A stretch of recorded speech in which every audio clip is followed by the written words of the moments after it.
polished, and his voice was like a roaring waterfall. He held seven stars in his right hand, and a sharp two-edged sword come out on his mouth. His face was as bright as the middle sun. Like I saw him, I fell down on his feet like a dead man. He placed his right hand on me and said, "Don't be afraid. I am the first and the last. I am the living one. I was dead, but now I am alive forever and ever. I have authority over death and the world of death." This is the word of the Lord. Nous lisons dans Apocalypse 2, les versets 9 à 18, pardon. Apocalypse 2, versets 9 à 18. Apocalypse 1, pardon, versets 9 à 18.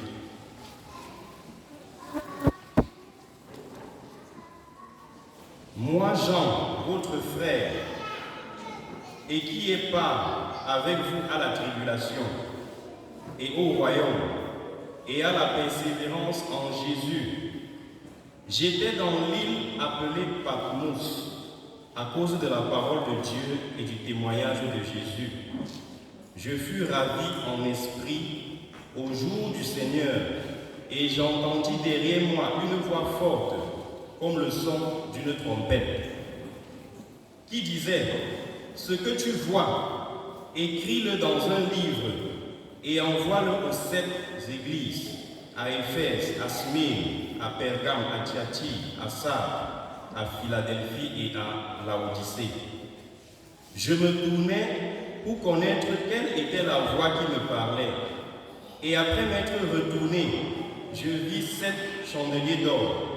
Et au milieu de 7 chandeliers, quelqu'un qui ressemblait à un fils d'homme, vêtu d'une longue robe et ayant une ceinture autour de la poitrine. Sa tête et ses cheveux étaient blancs comme de la laine blanche, comme de la neige. Ses yeux étaient blancs comme une flamme de feu. Ses pieds étaient semblables à des lérins ardents, comme s'il eût été embrasé dans une fournaise, et sa voix était comme le bruit de grandes eaux. Il avait dans sa main droite 7 étoiles. De sa bouche sortait une épée aiguë à 2 tranchants, et son visage était comme le soleil lorsqu'il brille dans sa force. Quand je le vis, je tombai à ses pieds comme mort. Il posa sur moi sa main droite en disant: ne crains point, je suis le premier et le dernier, et le vivant. J'étais mort, et voici, je suis vivant au siècle des siècles. Je tiens les clés de la mort et du séjour des morts. Je tiens les clés de la mort et du séjour des morts. Amen. Bien-aimés, bonjour. Bonjour à tous. Nous rendons grâce à Dieu qui permet dans sa faveur que nous puissions être l'outil qu'il utilise ce matin pour annoncer son message. Lorsque nous lisons nos textes, tous sont centrés sur des expériences que les serviteurs de Dieu ont eues avec le Seigneur. Dans le texte d'Exode, on voit Moïse sur la montagne dans la présence de Dieu. Dans le texte de Luc, c'est Pierre et ses compagnons en compagnie de Jésus qui vivent des expériences extraordinaire. Et dans le livre d'Apocalypse, on peut voir l'apôtre Jean qui a une vision magnifique et merveilleuse de la part de Dieu. Nous allons partager ce matin sur le thème, le prix de sa présence. Le prix de sa présence. Dis à ton voisin, le prix de sa présence. Bien-aimé, le livre d'Apocalypse, c'est la révélation de Jésus à Jean pour montrer à ses serviteurs les événements qui vont suivre, les événements de la fin des temps, qui doivent arriver bientôt.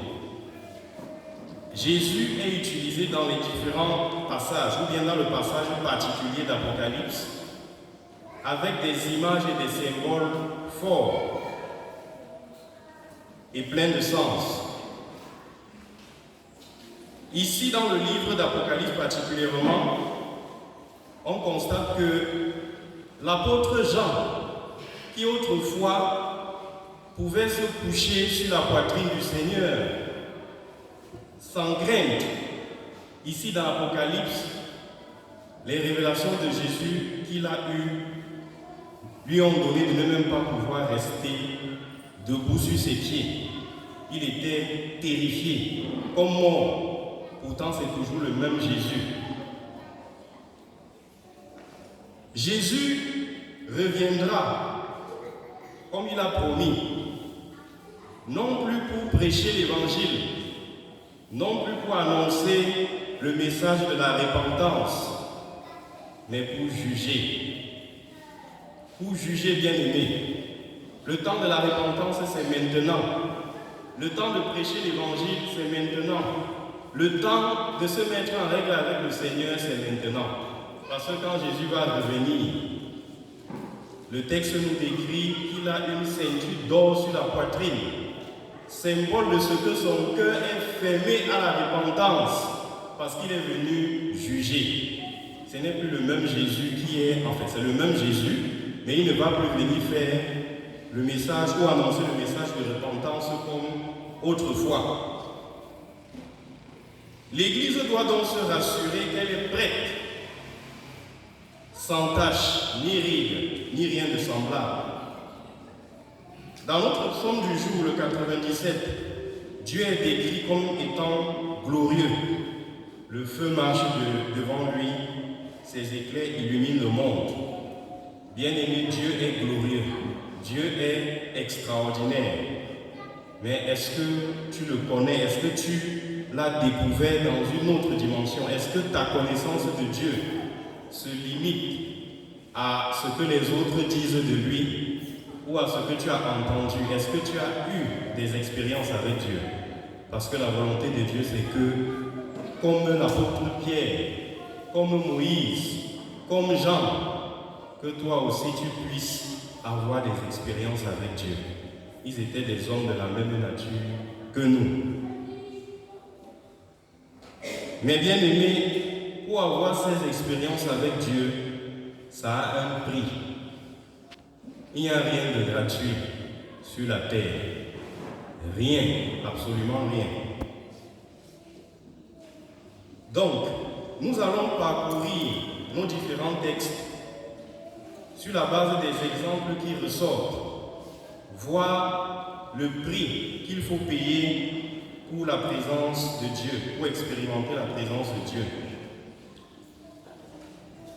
Pour le cas de l'apôtre Jean, il se trouve à Patmos, non pas parce qu'il a volé, ou on le poursuivait parce qu'il a tué, mais bien parce que, à cause du message, du témoignage et de l'évangile, Jean a reçu des révélations extraordinaires.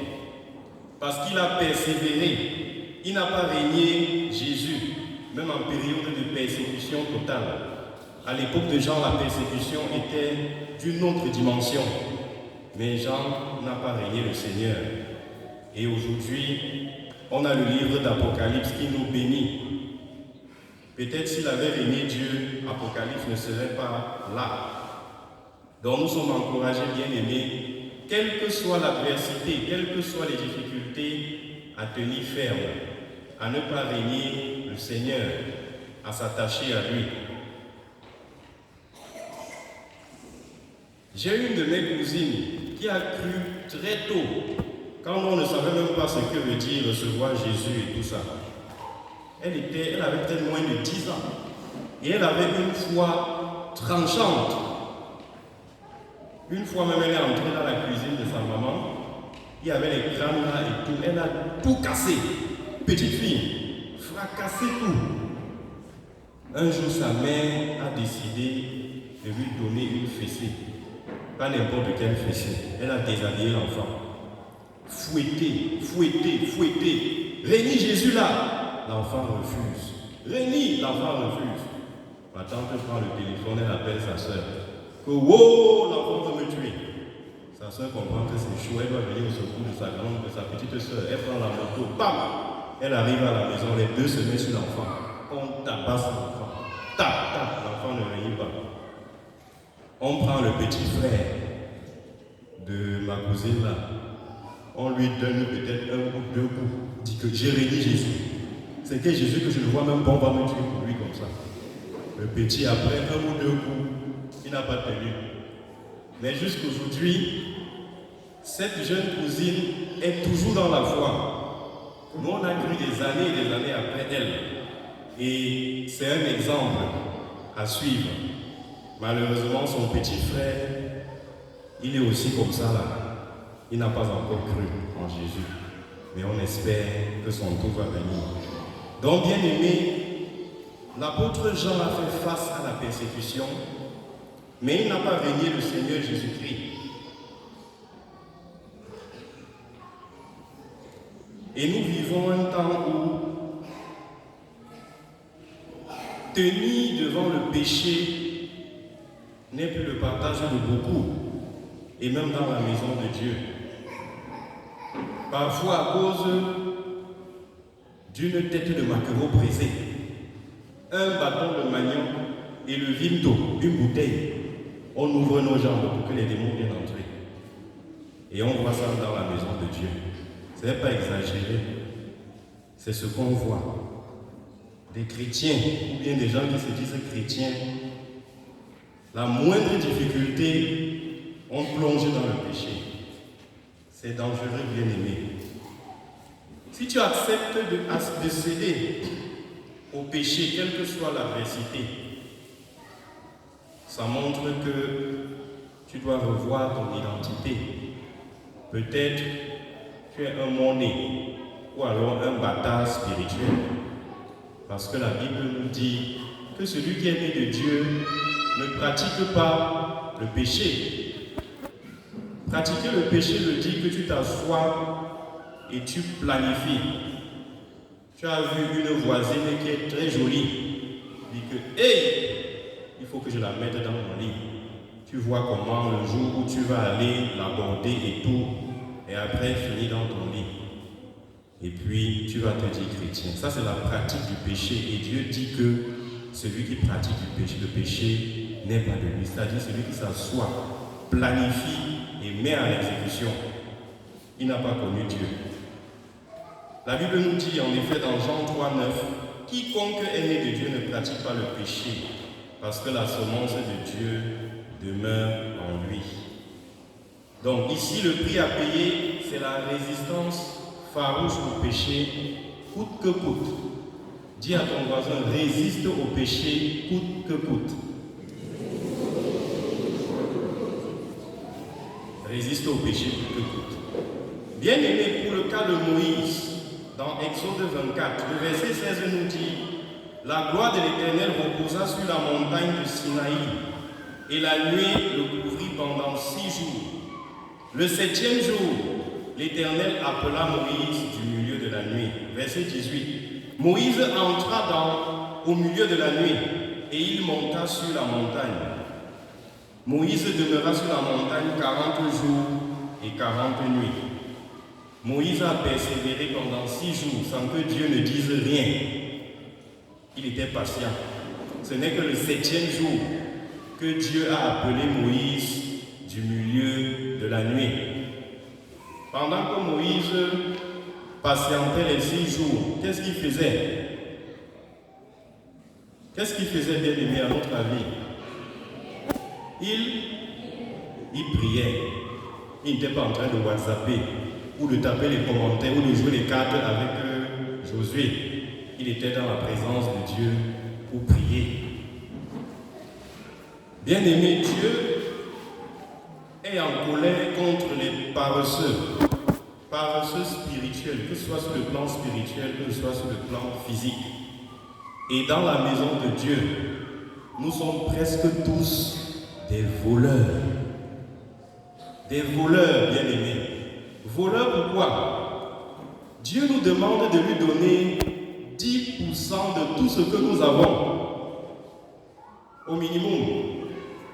Est-ce qu'on pense seulement qu'il fait référence à l'argent? C'est tout. Tout, même notre temps. Tout, absolument tout. Quand tu évalues, est-ce que tu donnes au minimum les 10% de ton temps à Dieu? Donc, tu es un voleur. On va se repentir du vol ce matin, c'est dangereux. Bien-aimé, la Bible nous dit dans Lévitique 27:30, toute dîme de la terre appartient à l'Éternel. C'est une chose consacrée. Et on peut voir dans Hébreux et autres où la Bible nous dit qu'Abraham donna la dîme de tout à Melchisédek. Donc, bien-aimé, si tu as 10 porcs, un porc appartient à qui? À l'Éternel. Ange, si tu as 10 porcs, un porc c'est pour le Seigneur. C'est ça que la dîme veut dire. Si tu as 10 paires de chaussures, une paire de chaussures c'est pour qui? Lui dit Zacharie. C'est pour le Seigneur. Si tu as 10 caleçons, un caleçon c'est pour qui? C'est pour le Seigneur. C'est la dîme, non? Non. Donc si tu as 10, un ne t'appartient pas, c'est pour le Seigneur. Et tu dois lui demander comment tu vas utiliser ça. Peut-être il va te mettre à cœur de donner à midi. On ne sait jamais. Peut-être même le caleçon là est gros ou bien est petit sur toi. Tu forces alors que ce n'était pas pour toi. Tu n'as pas compris depuis. Eh bien aimé, si tu pars au marché, tu achètes l'habit, tu rentres, tu vois que merde, j'avais essayé mais ça ne me suffit plus comment. Tu n'as pas quand même pris 15 kilos en un jour. Ça veut dire que tu avais peut-être acheté ça pour quelqu'un d'autre. C'était peut-être pour le Seigneur. Donc bien aimé, même notre temps, 10% minimum, c'est pour le Seigneur. Chaque jour, vous allez parler de la gestion du temps. Tout le monde a 24 heures. 24 heures. Sur les 24 heures là, 10%, c'est-à-dire 2,4 heures. Ça fait 2 heures 24 minutes. C'est pour qui? C'est pour le Seigneur. Mais, est-ce que pendant que Dieu t'attend, tu n'es pas en train de regarder? Il y a des chrétiens qui regardent la télé, c'est-à-dire le triplet, Facebook, WhatsApp et la télé. Ils peuvent passer 10 heures de temps par jour à regarder la beauté du diable, on est là. Au cœur du péché, on est là. En enfer, on est là. On regarde. Pendant que les Moïse avaient les révélations de Dieu, nous on a plutôt les révélations en train de sucer les lèvres d'une fille qui n'est pas notre femme. Ça revient, ou c'est la résultante de tout ce qu'on a regardé pendant la journée. Facebook, tu es là. Les filles se mettent là, elles filment avec les seins qui sont à moitié couverts. On regarde et tout. Et la nuit, on est surpris que les démons viennent nous visiter. On a ouvert la porte, simplement. Donc, bien aimé, le prix à payer pour ce passage, c'est la patience, la persévérance. Moïse a persévéré dans la prière, persévéré dans la présence de Dieu. Et il n'a pas hésité à donner à Dieu plus que 10%. Il a passé son temps dans la présence de Dieu.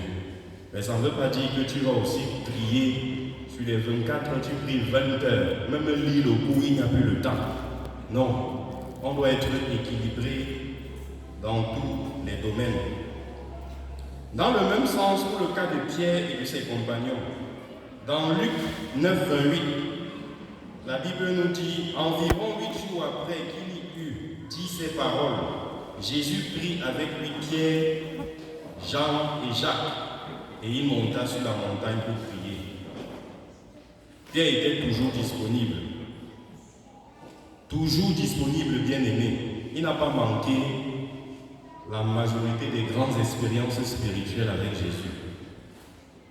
Mais aujourd'hui, on vit un temps où tout le monde est occupé, au point où même les responsabilités, même ça dit que pour trouver quelqu'un aujourd'hui, un bien-aimé qui a le temps pour aller faire quelque chose, ce n'est pas facile.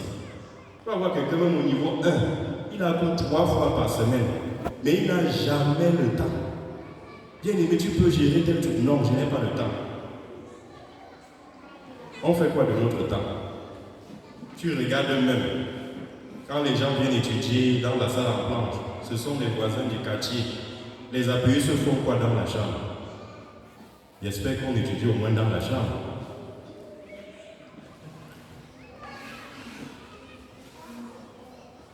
Donc, ici, la caractéristique principale d'un chrétien ou d'un serviteur, quelqu'un qui veut servir Dieu, c'est la disponibilité, bien aimée.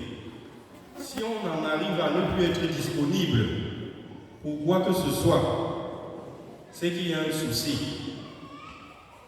Jésus dit dans Matthieu 6,33, cherchez premièrement le royaume et la justice de Dieu et toutes choses vous seront données par-dessus. Si on inverse ce que Jésus a dit, on dit plutôt que cherchez premièrement les choses que Dieu a dit qu'il va ajouter. Et puis, le royaume va suivre. Ça ne va pas marcher. Ça dit ici, notre priorité n'est pas centrée sur ce qui intéresse Dieu. Alors, on va passer à côté. Même ce qu'on va prendre beaucoup de temps pour faire, ça ne sera pas fructueux. Parce qu'on a inversé l'ordre. Dieu est fidèle et il ne ment pas. Donc quand il dit, donne-moi ton temps, utilise le meilleur de ton temps pour ma gloire, pour prier, pour prêcher, pour étudier, parce qu'étudier c'est aussi pour la gloire de Dieu. Si on inverse et qu'on se dise qu'on va lutter, avoir les choses par nos propres forces, ce sera compliqué. Et justement, il y aura le temps pour faire ce qui est essentiel.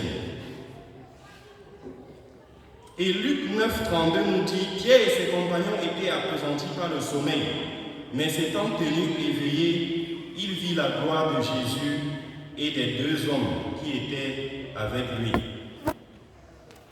Il est bien de venir dans la présence de Dieu, mais il est aussi bien de se tenir éveillé.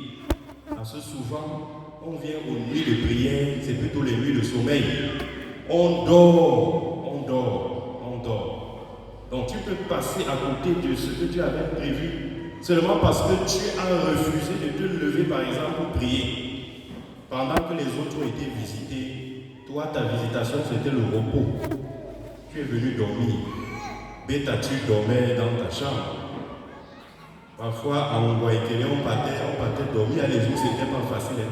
Tu pars comme ça, tu es fatigué, tu es découragé.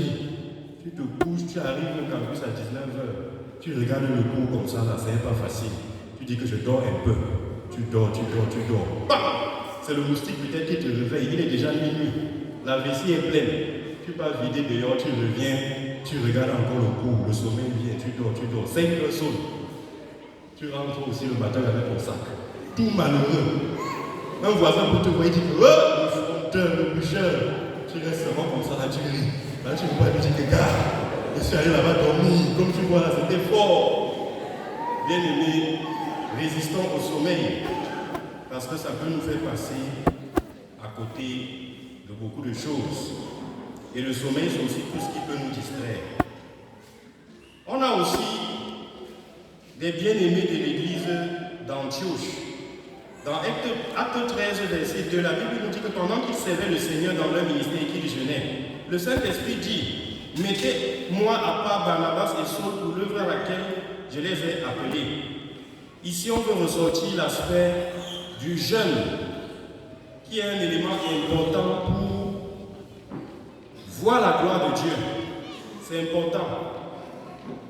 Il faut parfois accompagner la prière du jeûne.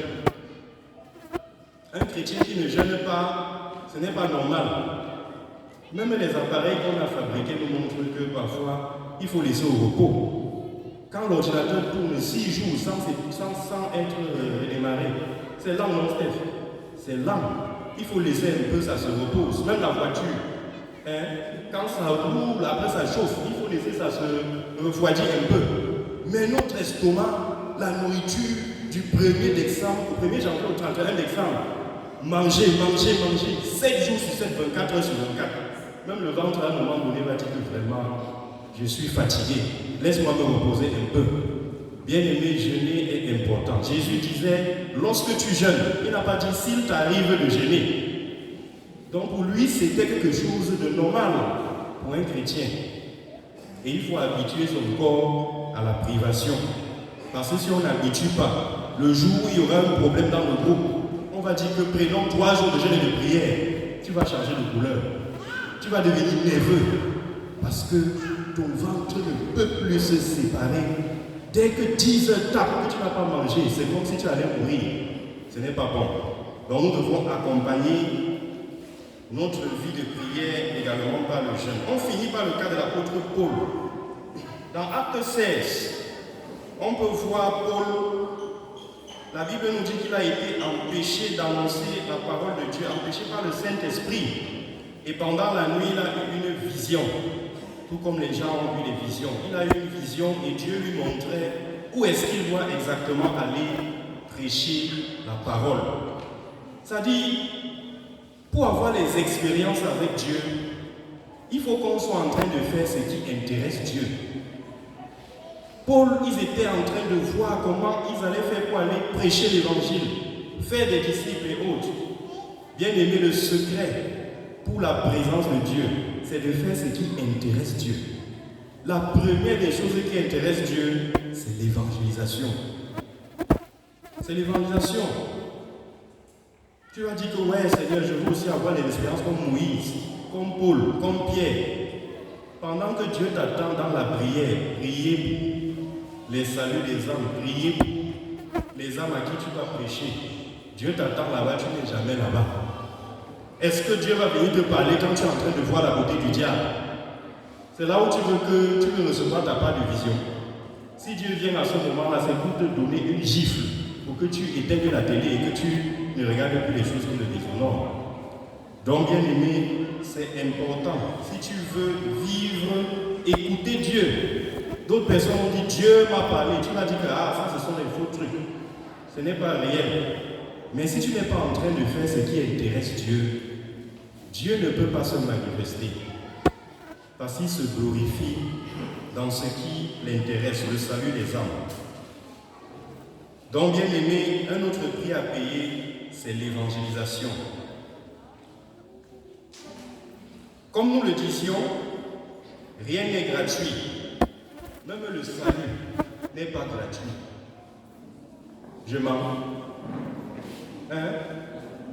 Jésus est mort, non?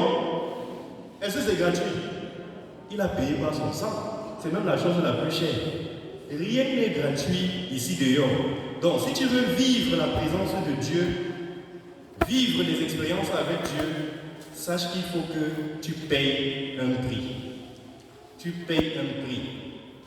Et tout ce que nous disions, c'était destiné aux enfants du royaume. Donc, si tu n'as pas encore cru au Seigneur Jésus, même si tu as déjà entendu donner sa vie à Jésus, même si tu as déjà récité la prière, Seigneur Jésus, viens dans mon cœur et tout, et que quand tu regardes ta vie, ça ressemble à la vie des enfants du voisin. Les enfants du voisin, c'est les enfants de Satan. Si tu pratiques le péché, même si c'est en 2007 que tu as récité, Seigneur, viens dans mon cœur, viens me transformer. Quand on te prêche l'évangile, tu dis que non, j'avais déjà fait la prière là, je suis chrétien. C'est que tu mens. Parce que Jésus dit, on reconnaît l'arbre par son fruit.